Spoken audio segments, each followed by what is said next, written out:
बढ़ते हैं आगे। मध्य प्रदेश में एचआईवी संक्रमण बड़ा खतरा बना है। मध्य प्रदेश में एड्स के 70,000 मरीज। नशा लेने वाले हर 100 में से 4 को एड्स हुआ है। इंजेक्टिंग ड्रग्स यूजर्स में संक्रमण दर 4.20% तक पहुंची है। केंद्र ने 7 जिलों को हाई रिस्क में माना है। युवा मरीजों की संख्या बढ़ना चिंताजनक बताई गई है। तो आपको बता दें कि नेशनल एड्स कंट्रोल ऑर्गेनाइजेशन ने राज्य एड्स कंट्रोल सोसाइटी को पत्र लिखकर चेतावनी दी। अब तेज कार्रवाई की जरूरत है, वरना 2030 तक एड्स खत्म करने का लक्ष्य मुश्किल हो सकता है।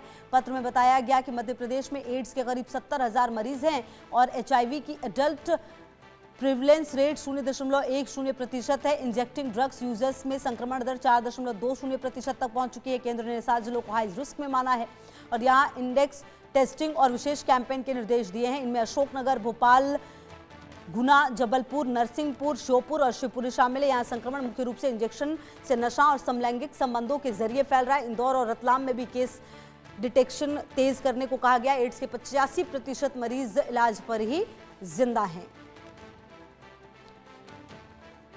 और नितेश हमारे सहयोगी ज्यादा जानकारी के लिए इसी खबर पर हमारे साथ। नितेश, देखिए ये निश्चित तौर पर बहुत ही चिंताजनक बात है। 70,000 केस, इसमें से कहा जा रहा है 80% इलाज के बल पर जिंदा हैं। मतलब कहीं ना कहीं यहाँ पर सिचुएशन काफी खराब हो चली है।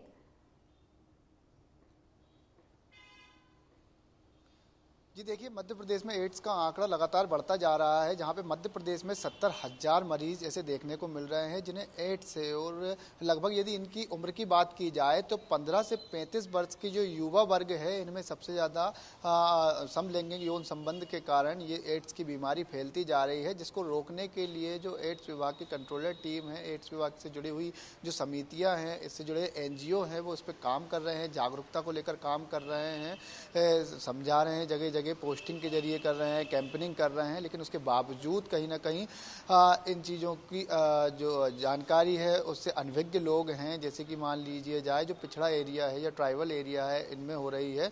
इनको लेकर एड्स की बढ़ोतरी हो रही है। वहीं आप महिलाओं की बात करें तो महिलाओं में यौन संबंध के साथ साथ जो डिलीवरी वाली महिलाएं होती हैं, जो गर्भवती महिलाएं होती हैं, उनमें भी एड्स की बढ़ोतरी हो रही, क्योंकि जाँच की जा रही है। अब जो भी जांच होती है डिलीवरी के समय महिलाओं की, उसमें पाया जा रहा है कि अधिकांशतः महिलाएं एड्स के पीड़ित हो रही हैं और एड्स के पीड़ित मिल रही हैं, जिसको लेकर मध्य प्रदेश का आंकड़ा बढ़ता जा रहा है। ये बड़ी चिंताजनक स्थिति है और इसे रोकने के लिए लगभग स्वास्थ्य विभाग प्रयास भी कर रहा है। खुशबू, बिल्कुल। और देखिए प्रयास जो है वो नीतीश कहीं ना कहीं होनी भी चाहिए, क्योंकि जिस तरह से केस बढ़ रहे हैं और 2030 का अगर लक्ष्य है एड्स को खत्म करने का पूरी तरह से, फिर ऐसे में ये लक्ष्य बहुत मुश्किल हो जाएगा।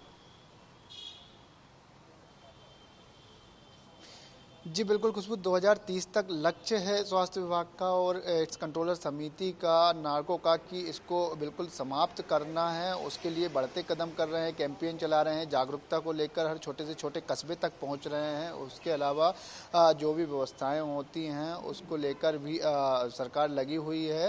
अब देखना ये है कि जब एड्स को किस तरीके से टीबी में भी कंट्रोल कर रहे हैं और उसके बाद अब इस पर 2030 तक इसका आंकड़ा यदि हम देखें तो 2024 में लगभग 6,500 एड्स के मरीज मिले थे। उसके बाद 2025 की बात करें तो इसमें कुछ आंकड़ों की कमी हुई है, एड्स के कुछ केसेस कम हुए हैं और लगभग इसमें स्वास्थ्य विभाग के साथ साथ एड्स विभाग भी लगा हुआ है, जिसमें कि आंकड़े कम हो रहे हैं। अब 2030 तक देखना ये होगा कि ये समाप्त हो पाते हैं या नहीं हो पाते हैं। इसमें लगभग स्वास्थ्य विभाग लगा है। खुशबू,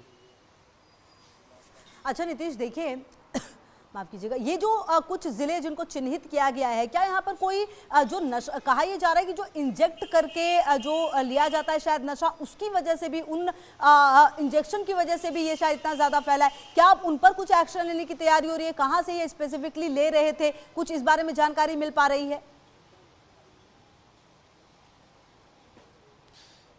जी देखिए, जो अलीराजपुर है, बुरहानपुर है या फिर भोपाल, जबलपुर और इंदौर जैसे शहरों की बात करें तो इसमें ड्रग्स भी लिया जाता है इंजेक्शन के जरिए। जो इंजेक्शन की जो सुइयाँ होती हैं वो एक ही सुई को बार बार यूज़ करने से भी नशे के कारण भी एड्स की जो समस्याएं वो बढ़ती जा रही हैं। और उसके बाद देखा जाए तो जागरूकता नहीं है, लोग इन चीज़ों से अभी अनभिज्ञ हैं और इनको लेकर जो नशे की दवाई, नशे का सेवन कर रहे हैं, इंजेक्ट कर रहे हैं, इंजेक्शन ले रहे हैं उसको लेकर ये एड्स की बीमारियां बढ़ रही हैं।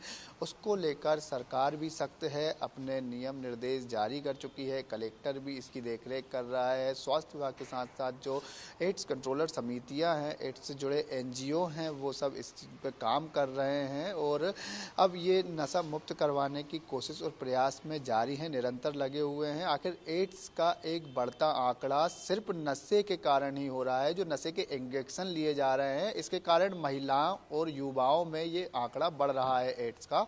इनको रोकने के लिए लगातार स्वास्थ्य के साथ साथ स्वास्थ्य व्यवस्थाओं के साथ साथ एड्स टीम भी लगी हुई है। खुशबू, ठीक है, रहेगी लगातार नजर। बहुत शुक्रिया नीतीश आपका इन तमाम जानकारियों के लिए।